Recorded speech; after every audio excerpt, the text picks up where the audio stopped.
Mohon dukungannya untuk channel ini terus berkembang dengan cara subscribe, nyalakan tombol notifikasi. Terima kasih. Tuhan Yesus memberkati. Matius pasal 23. Yesus mengecam ahli-ahli Taurat dan orang-orang Farisi. Maka berkatalah Yesus kepada orang banyak dan kepada murid-muridnya, katanya, ahli-ahli Taurat dan orang-orang Farisi telah menduduki kursi Musa.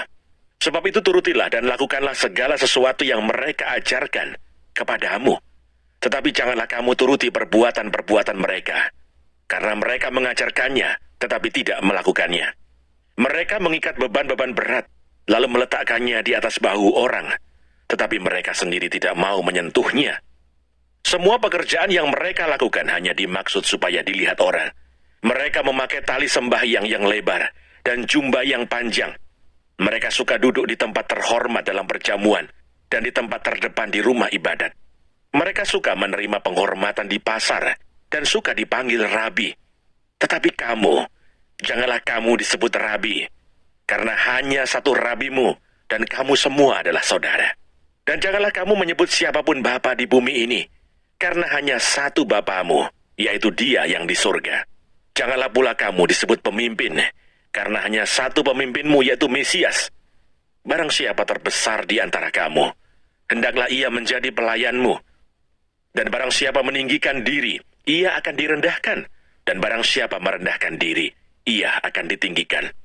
Celakalah kamu, hai ahli-ahli Taurat dan orang-orang Farisi. Hai kamu orang-orang munafik, karena kamu menutup pintu-pintu kerajaan surga di depan orang. Sebab kamu sendiri tidak masuk, dan kamu merintangi mereka yang berusaha untuk masuk. Celakalah kamu, hai ahli-ahli Taurat dan orang-orang Farisi.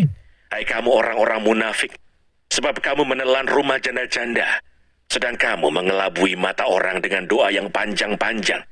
Sebab itu kamu pasti akan menerima hukuman yang lebih berat.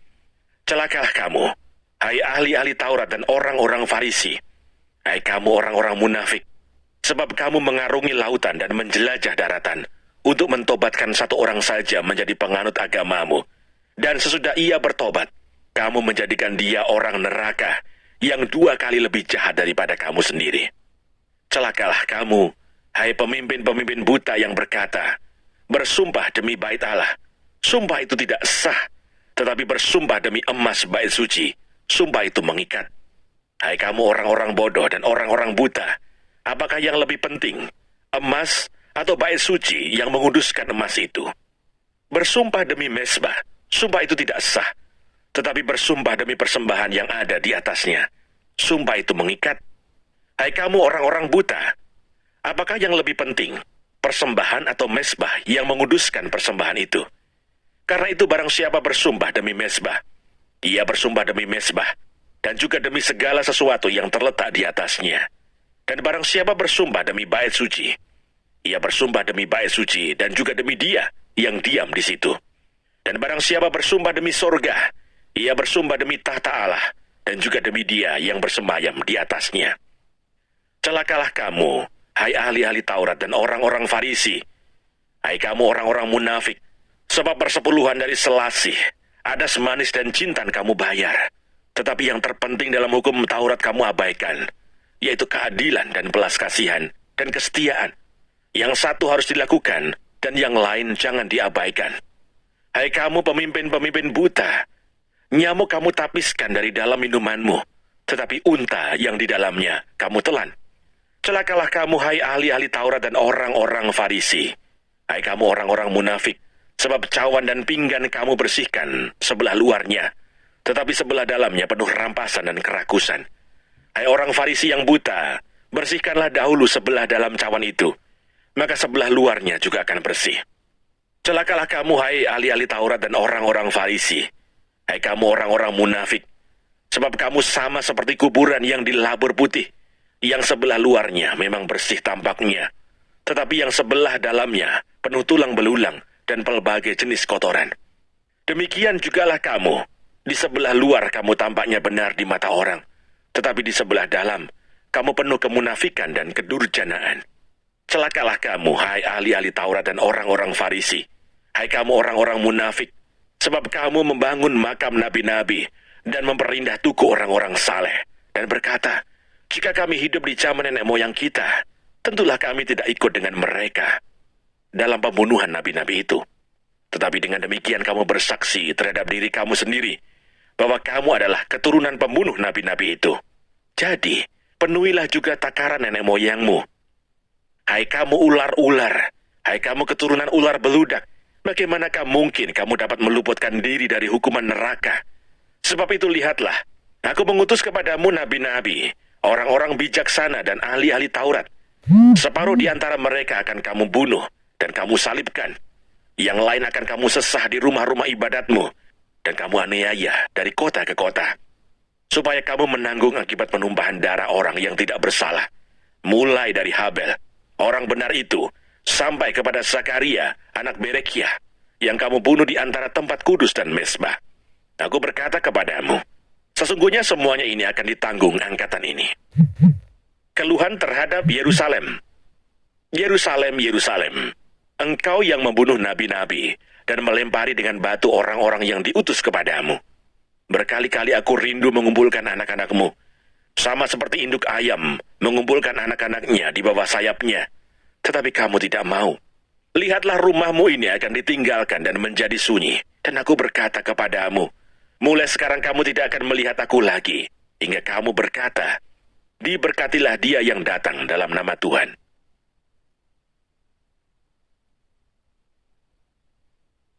Matius pasal 24. Khotbah tentang akhir zaman. Bait Allah akan diruntuhkan. Sesudah itu Yesus keluar dari bait Allah lalu pergi. Maka datanglah murid-muridnya dan menunjuk kepada bangunan-bangunan bait Allah. Ia berkata kepada mereka, kamu melihat semuanya itu? Aku berkata kepadamu, sesungguhnya tidak satu batu pun di sini akan dibiarkan terletak di atas batu yang lain. Semuanya akan diruntuhkan. Permulaan penderitaan. Ketika Yesus duduk di atas Bukit Zaitun, datanglah murid-muridnya kepadanya untuk bercakap-cakap sendirian dengan dia. Kata mereka, katakanlah kepada kami, bila manakah itu akan terjadi, dan apakah tanda kedatanganmu dan tanda kesudahan dunia? Jawab Yesus kepada mereka, waspadalah, supaya jangan ada orang yang menyesatkan kamu. Sebab banyak orang akan datang dengan memakai namaku dan berkata, akulah Mesias, dan mereka akan menyesatkan banyak orang. Kamu akan mendengar deru perang atau kabar-kabar tentang perang. Namun berawas-awaslah, jangan kamu gelisah. Sebab semuanya itu harus terjadi, tetapi itu belum kesudahannya. Sebab bangsa akan bangkit melawan bangsa, dan kerajaan melawan kerajaan. Akan ada kelaparan dan gempa bumi di berbagai tempat. Akan tetapi semuanya itu barulah permulaan penderitaan menjelang zaman baru. Pada waktu itu kamu akan diserahkan supaya disiksa, dan kamu akan dibunuh, dan akan dibenci semua bangsa oleh karena namaku. Dan banyak orang akan murtad, dan mereka akan saling menyerahkan dan saling membenci. Banyak nabi palsu akan muncul dan menyesatkan banyak orang. Dan karena makin bertambahnya kedurhakaan, maka kasih kebanyakan orang akan menjadi dingin. Tetapi orang yang bertahan sampai pada kesudahannya akan selamat. Dan Injil kerajaan ini akan diberitakan di seluruh dunia, menjadi kesaksian bagi semua bangsa. Sesudah itu barulah tiba kesudahannya. Siksaan yang berat dan Mesias-Mesias palsu. Jadi apabila kamu melihat pembinasa keji berdiri di tempat kudus, menurut firman yang disampaikan oleh Nabi Daniel, para pembaca hendaklah memperhatikannya. Maka orang-orang yang di Yudea haruslah melarikan diri ke pegunungan. Orang yang sedang di peranginan di atas rumah, janganlah ia turun untuk mengambil barang-barang dari rumahnya. Dan orang yang sedang di ladang, janganlah ia kembali untuk mengambil pakaiannya. Celakalah ibu-ibu yang sedang hamil, atau yang menyusukan bayi pada masa itu. Berdoalah supaya waktu kamu melarikan diri itu, jangan jatuh pada musim dingin, dan jangan pada hari Sabat. Sebab pada masa itu akan terjadi siksaan yang dahsyat, seperti yang belum pernah terjadi sejak awal dunia sampai sekarang, dan yang tidak akan terjadi lagi. Dan sekiranya waktunya tidak dipersingkat, maka dari segala yang hidup tidak akan ada yang selamat. Akan tetapi, oleh karena orang-orang pilihan waktu itu akan dipersingkat.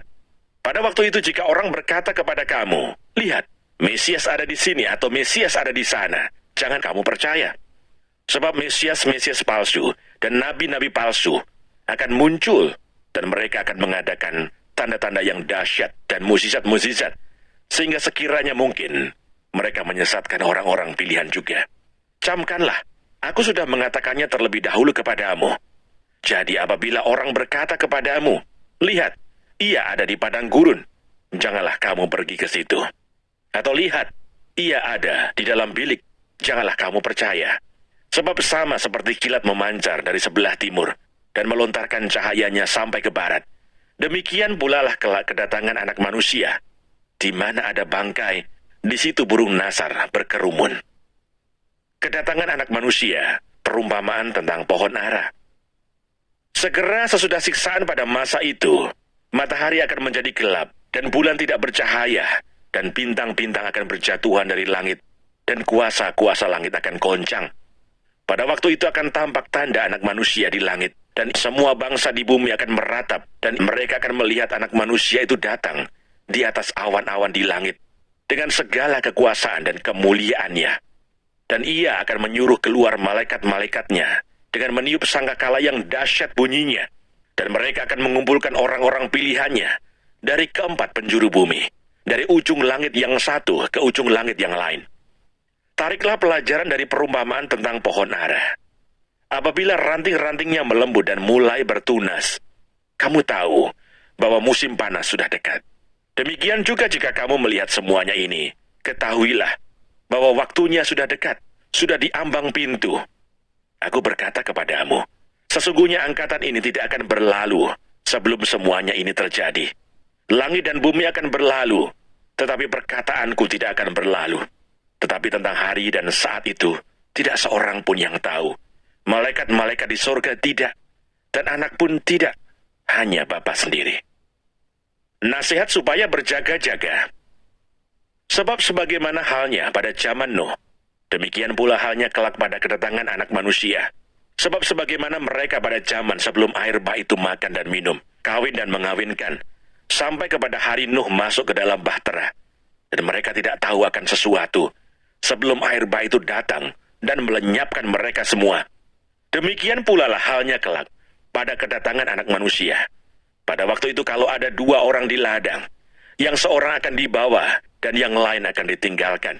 Kalau ada dua orang perempuan sedang memutar batu kilangan, yang seorang akan dibawa dan yang lain akan ditinggalkan. Karena itu berjaga-jagalah, sebab kamu tidak tahu pada hari mana Tuhanmu datang. Tetapi ketahuilah ini, jika tuan rumah tahu pada waktu mana pada malam hari pencuri akan datang, sudahlah pasti ia berjaga-jaga, dan tidak akan membiarkan rumahnya dibongkar. Sebab itu hendaklah kamu juga siap sedia, karena Anak Manusia datang pada saat yang tidak kamu duga.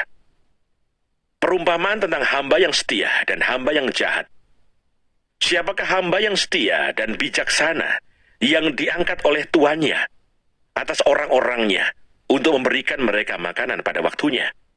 Berbahagialah hamba yang didapati tuannya melakukan tugasnya itu ketika tuannya itu datang. Aku berkata kepadamu, sesungguhnya tuannya itu akan mengangkat dia menjadi pengawas segala miliknya.